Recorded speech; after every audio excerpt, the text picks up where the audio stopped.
All right, everyone. Well, we're going to go over my trades from today. I'm sitting here with another solid green day wearing my lucky shirt. Now, for the record, I was wearing this yesterday while I was trading. Some of you guys noticed during the recap I wasn't wearing it. It's because it's hot. I'm in Mexico. But for the recap, I'm wearing it, even though I'm sweating. So I'm going to wear this shirt every single day. At this point, I cannot afford to not wear this shirt. Should I take the risk of not wearing this shirt and I have a red day, I will never forgive myself. I'll never get over it. So if I have to wear this shirt until Christmas, I'm going to wear it every day until Christmas. Now look, next thing you know, it's January. I want to get the new year off to a good start. That's not the time to take the risk of switching shirts. It's just not worth it. So, and now I'm not a very superstitious person, but when it comes to trading, and actually it comes to pretty much everything else, I'm a very superstitious person. Okay, so this morning I was really quite patient with my approach to the day. I knew based on such a good day yesterday and being on the best month of trading that I've had in 3 years, that there's a profile of the type of stocks that have been making big moves. Now, of course, not all of them have sustained and gone on to have multiple days of continuation. Some of them have been just an hour of opportunity and then that's it. But the stocks that have been the best have been stocks have been priced generally between about $3 and $10. Stocks with floats of less than 5 million shares, with more momentum on stocks with floats of under a million shares, and generally on stocks that have had breaking news. Now, when we've had those three criteria or four, we have typically seen that the relative volume ratio is very high. The percentage changes are very big, and we get some really clean action. So this has kind of become the profile of what I'm looking for. Now, in a different market, the profile of what's hot can be different. During February of this year, we had a pretty hot market, and the stocks that were really giving us the best moves were Chinese stocks. Every day it was a different Chinese stock, Chinese stock, Chinese stock. So, that's what was working in February, and then all of a sudden in July we had some really great momentum. And gosh, now I'm trying to remember if you guys can remind me what was this? What was the theme of July? Um, I can't even remember. What it was the 4th of July. Oh, we had caught it. Well, so GameStop. GameStop started in June, and then cost began July 3rd, and then all of a sudden it was meme stocks. Right. Thank you. So so July ended up being a really strong month for me, and that just continued into August, and then it cooled off a little bit, and September was a little cooler, and then all of a sudden here we are in October, and it's another really hot month. So, anyways, so long story short, different hot cycles will have a different sort of profile of the type of stocks that are working the best, and the profile in this current hot cycle has been primarily biotech stocks with prices between 3 and 10, floats of under 5 million shares. Okay, so this morning I'm sitting down, I'm watching the scanners, and I know the profile of what I'm looking for. I saw that the leading gapper was BKYI, but it was only up like 60% at the time. Maybe it's closer to 100%. Anyways, I saw it on the scans and I thought, well, BKYI, BioKey International, okay, what is this? Um, Biometric customer identification technology. Okay, so yeah, float 1.6 million shares. What is my main issue with this stock? Why didn't I trade it? The main issue is a little too cheap. Now, that might sound kind of funny because I do trade lower price stocks. It's actually halted right now, halted going down. It's got 76 million shares of volume, but because it's cheaper, it is very thickly traded. It has 100, 200,000 shares sitting on the bid, sitting on the offer. It moves very slowly. Now, look, it is up 137% on the day, but in any single candle, our biggest green candle, how much did it go up? You know, 30 cents?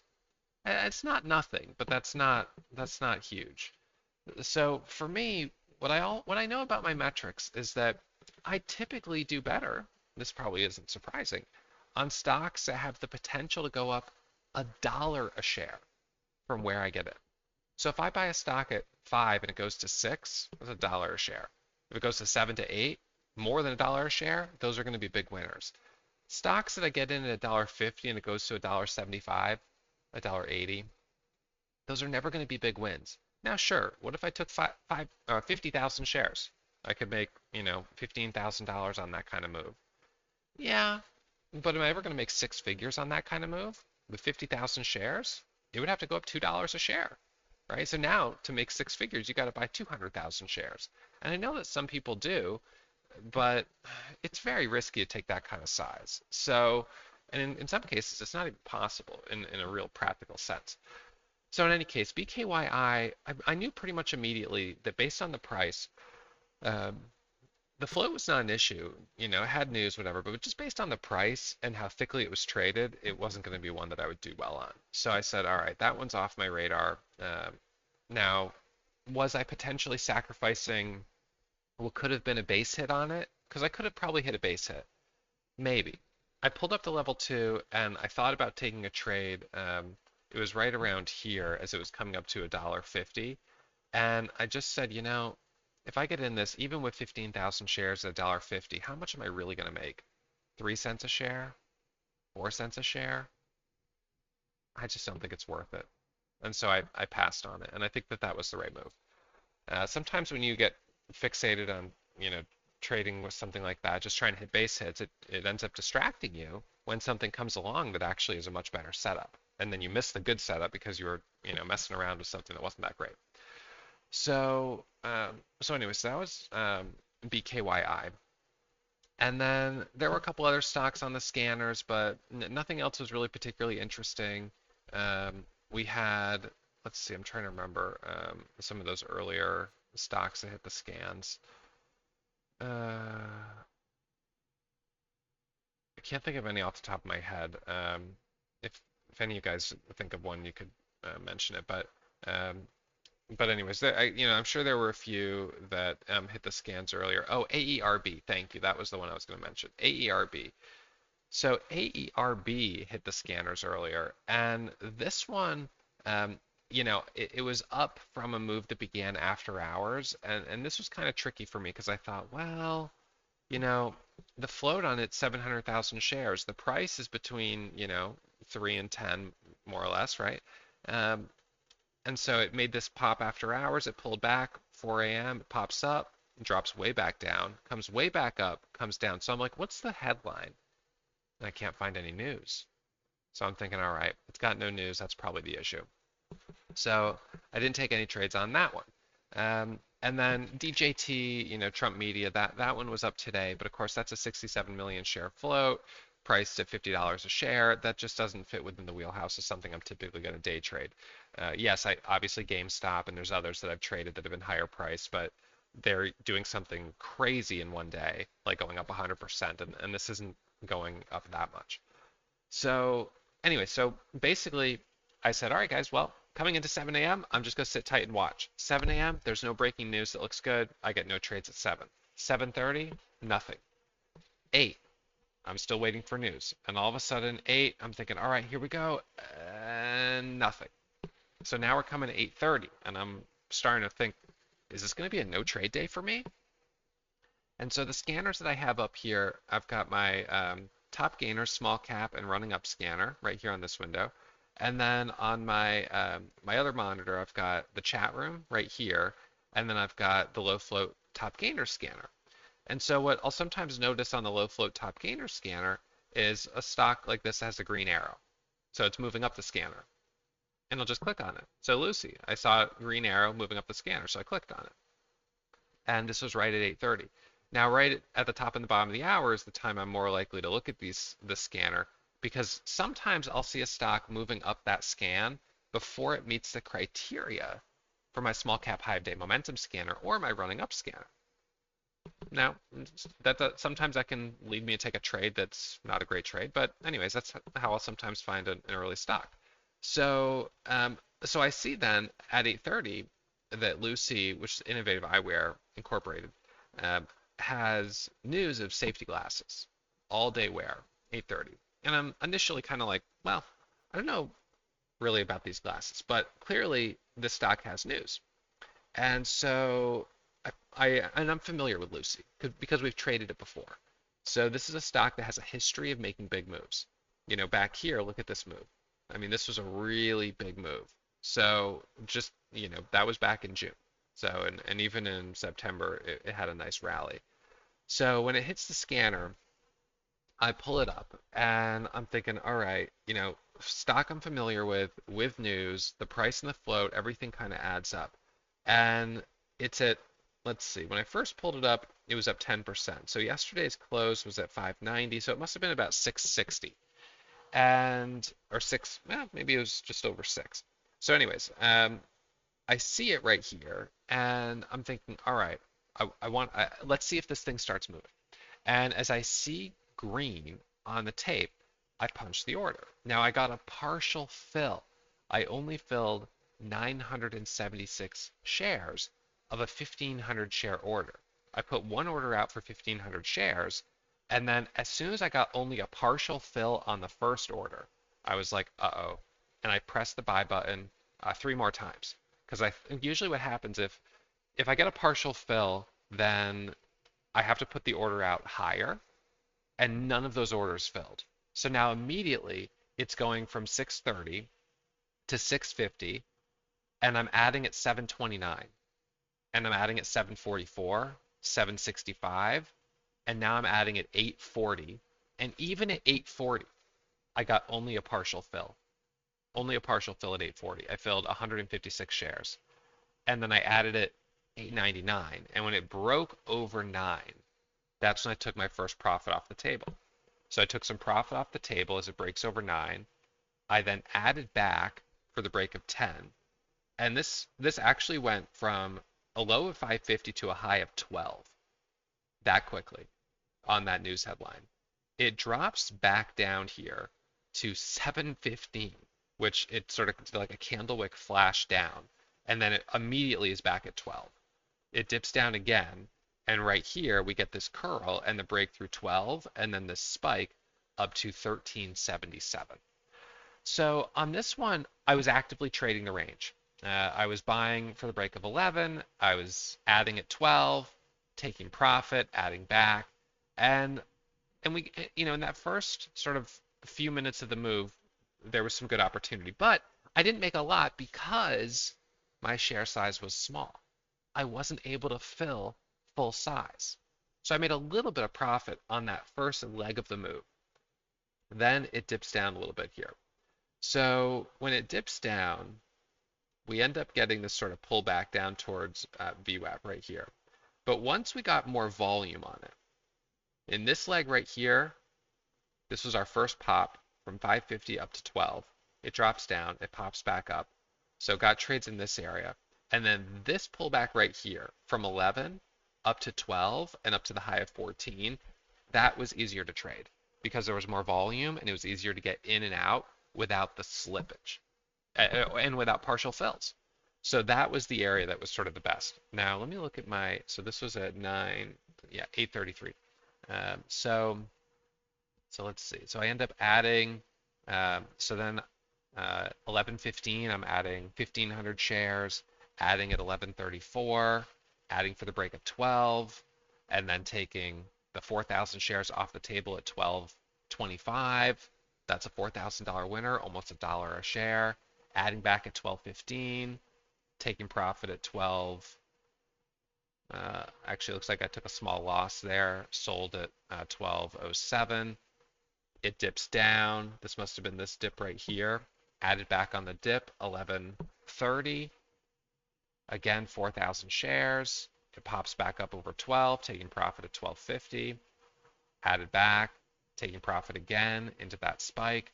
So I was just trading in and out of this, and this is the only stock I traded today. Now, after we had this high of 1377, I was a little disappointed that we had a topping tail, right? So we have this topping tail, but doesn't hold that level. It pulls back, bounces off VWAP, and these bounces, it's easy to not to kind of recognize that this is from 11 up to almost 13. That's a 2-point bounce. So with 4,000 shares, that could be an $8,000 swing from the bottom to the top of that candle. So that's how even even though these candles don't look big, just when you're sort of looking at them like this is very volatile, and this has enough range with man, 2, 3, 4,000 share positions to lock up some good profit if you get the dip and you time the exit. So I started doing these dips off of VWAP. Every time it came down, I would buy the dip, I'd buy the dip, I'd buy the dip, we'd catch that pop back up.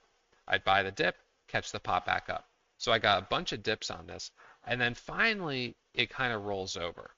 So I end up taking a $1,500 loss off the top, and it starts just stair stepping down. My best dip was down here off of 9. I got in, I think it was 9.15, something like that, or 9.20. And and this was pretty solid. So we got this little pullback right here. This curls back up to 10. It dips back down, comes back up to 10. Then we get 10.35. We could start to come back up. I'm wondering, are we going to break back over VWAP? And then, it's not able to get back over VWAP. So unfortunately, this one just had too much selling.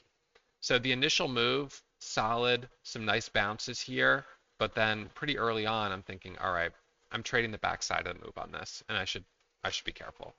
UPXI, this is one that, obviously had a big move on Friday, so there'll certainly be some traders that are watching it. First daily candle to make a new high today.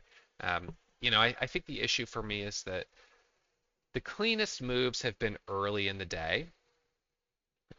So early in the day has been when we've seen sort of the most momentum. So between 7 a.m. and 9 a.m. So now as it's getting a little bit later in the morning, it's not a lot later, but it's just getting a little bit later, uh, I'm a bit hesitant. Now, I suppose we did have UPXI last week on Friday that gave a good move in midday, and MNPR did as well. So that has been true, but I've been pretty consistent between 7 and 9. So that's when I've kind of been the most aggressive, and it's been paying off. So my plan right now is not to trade for the rest of the day, but to come back in tomorrow. Yesterday, no doubt, was a lot stronger than today. So yesterday we had some really good follow through. We had AMIX, which had that first pop and then gave another really strong rally. And that's what I was hoping we would see on Lucy. I was hoping that we were going to get this kind of move. So let me show you what this looked like. So yesterday on AMIX, we had this first pop and it pulled back. And then this dip got bought up and we rallied from 12 all the way back up here to 20 bucks. Similar price, right? Both of them had news. A float, similar. Why did one go that much higher and the other didn't? I don't know. AMIX did have a recent reverse split. That was a factor, I suppose. Um, but then by the end of the day, AMIX did sell off. So, I'm not really sure. But in the short term, I think for the rest of the week, certainly tomorrow, I'm going to be looking for a stock that meets the profile and you know keep trying to take some base hits. And if I can look, if I end up getting in something and all of a sudden it's going up 50 cents a dollar, $2, $3, $4 a share, then that's when things get pretty exciting, right? So that's sort of my focus. And I think that if we see, as we did last week, Monday, Tuesday were a little slower. Wednesday was a little slower. I think it was Wednesday. And then all of a sudden we had MNPR and then we had UPXI that kind of immediately reignited momentum. So yesterday was pretty good. Today feels a little slower. Tomorrow, it could be slower again. It really kind of depends on the actual quality of the stock that on that particular day has news. Is that stock a stock that has a history of popping and dropping, like SGD, for instance? This one hit the scanner earlier today, and when it hit the scanner, I was like, nope, I'm not going to touch this. Now, I already know that stock over the last week has popped up several days in a row, and each time it pops up, it reverses every single time. So I'm like, I'm not going to fall for this trap. I mean, it's just the last week. It's not just the last week. It's like this stock does this every single time.